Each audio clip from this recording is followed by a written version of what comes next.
वक्त ने देखा है वो नज़ारा जब जब जियालों ने अंबर में अनहद शौर्य लिखा है।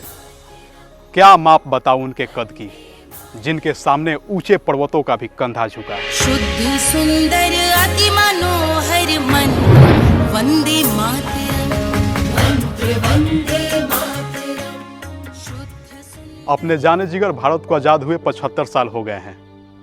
सारा देश आज़ादी का अमृत महोत्सव मनाया है, लेकिन जब भी 26 जनवरी और 15 अगस्त आता है ना, हिंदुस्तान का हर दिल आसमान में लहराते तिरंगे की तरंग को अपने भीतर समाहित करके धक धक धड़कने लगता है। जानते हैं, अगर कान लगाकर सुनेंगे तो उस धक धक की ध्वनि में जय हिंद के स्वर के अलावा और कुछ दूसरा नहीं सुनाई देगा बॉस। जवान हो या किसान, पहाड़ पठार, रेगिस्तान हो या मैदान, हिंद देश की मिट्टी से आसमां की तरफ उठी हर आंख गर्व और आंसू सहेजने की कटोरी बन जाती है। बहुत देर से झंडे तिरंगे को निहारती रहती है, भारत का गौरव और वैभव देखती रहती है, क्योंकि ये जो आंखें हैं ना, वो तिरंगे झंडे में 3 रंग और अशोक चक्र से आगे भी बहुत कुछ देखती है। जानते हैं क्या क्या देखती है?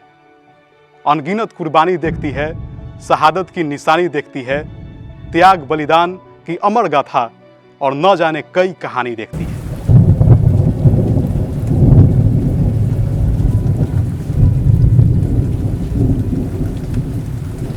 भैया, ये जो हमें आज़ादी मिली है ना, मुफ्त में नहीं मिली है। इसकी कीमत कई वर्षों से कई जियालों ने अपनी छाती के लहू को पलड़े पर पलट कर चुकाया है। यह आज़ाद फिजा कोई खैरात नहीं, खून के बदले हमारा हासिल है। सब कुछ इतिहास के लीलार पर दर्ज है, कहानी की तरह। चलिए आपको उन्हीं कहानियों में से वीरता की एक कहानी सुनाता हूँ।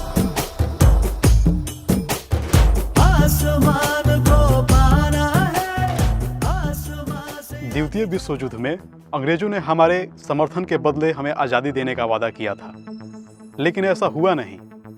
गोरों ने वादा खिलाफी की, हम छले गए, हमें धोखा मिला, आज़ादी नहीं। आक्रोश ने आंदोलन का रूप ले लिया। पूरे देश में अगस्त क्रांति की चिंगारी फैली, उसकी लपटें बिहार तक भी आई। अंग्रेजी हुकूमत के खिलाफ आवाज़ें बुलंद हो रही थी। बिहार से भी आंदोलन की मसालें उठी। पटना के अधिकतर वरिष्ठ नेताओं को गिरफ्तार कर लिया गया था। अब युवाओं के कंधे पे जिम्मेदारियां बढ़ गई थी। देशभक्त बेखौफ निधड़क जज्बे के साथ आंदोलन के मैदान में उतरे। मकसद बस एक ही था, अत्याचार के अध्याय का अंत, क्योंकि अब बर्दाश्त अपनी हद लांघ गई थी।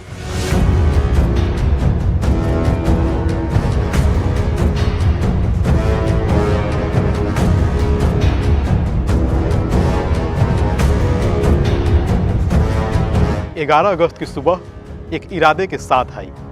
आज स्वतंत्रता संघर्ष के इतिहास में गर्व का पन्ना जुड़ना था। बर्बरता के लीलार पर शर्मिंदगी और कलंक का टीका लगना था। क्रांतिकारी नौजवान जोश जज्बा लिए सचिवालय पे झंडा फहराने के उद्देश्य से निकले। ये सभी क्रांतिकारी स्कूल कॉलेज के छात्र थे, 9वीं 10वीं और 11वीं के छात्र। उम्र बेशक कच्ची थी, लेकिन हिम्मत और साहस पूर्ण था। जुनूनियत के हद से आगे का जुनून, यकीन से ऊंचा जज्बा और दायरे से परे की दीवानगी थी।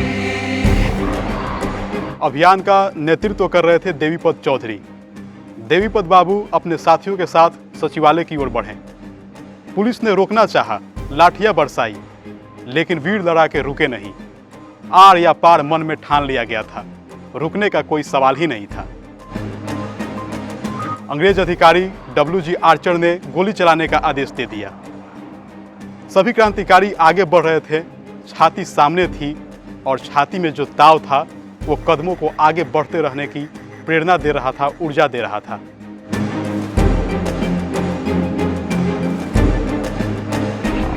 सबसे पहले राइफल की गोली देवीपद बाबू के सीने में समाई।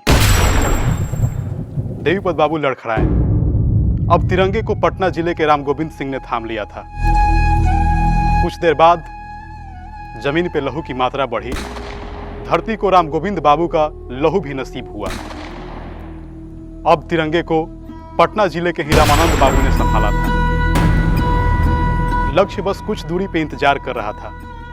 क्रांतिवीर जज्बे के साथ आगे बढ़ रहे थे। तिरंगे के सम्मान के लिए रामानंद बाबू की छवि थी। अब इस प्रतिष्ठा को संभालने की जिम्मेदारी सारण के राजेंद्र सिंह के कंधों पर थी। उन्होंने मरते दम तक इस जिम्मेदारी को निभाया और वीरगति पाई। साथी क्रांतिकारियों का कदम कभी रुका नहीं, भारत का झंडा कभी झुका नहीं।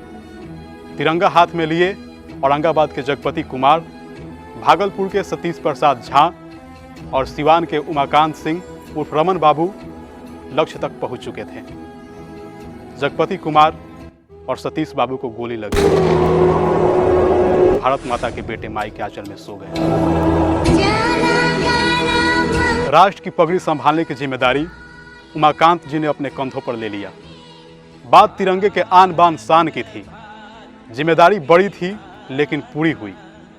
उमाकांत बाबू के अंतिम सांस लेने से पहले काम पूरा हो चुका था। सचिवालय पर यूनियन जैक के झंडे की जगह तिरंगा झंडा लहरा रहा था। राष्ट्र गौरव खातिर भारत माता के 7 सपूतों ने अपनी कुर्बानी दे दी थी। धरती पुत्रों के खून से वीरता की इबारत लिखी जा चुकी थी। अत्याचार की अकर और ब्रिटिश हुकूमत की हेकड़ी निकल गई थी। बड़े गर्व गुमान का दिन था वह। मात्र 15-16 साल के मर्द तानाशाही छाती पे तांडव करके छाती की बाती मचमचा चुके थे। आसमान में तिरंगा झंडा गर्वनुमा धुन में फहफह कर रहा था। अनंत अंबर में शहीदों के साहस की गाथा गूंज रही थी। प्रतिरोध का यह स्वर इतना ऊंचा था कि अंग्रेज जान गए थे बोरिया बिछौना समेटना पड़ेगा बहुत जल्द।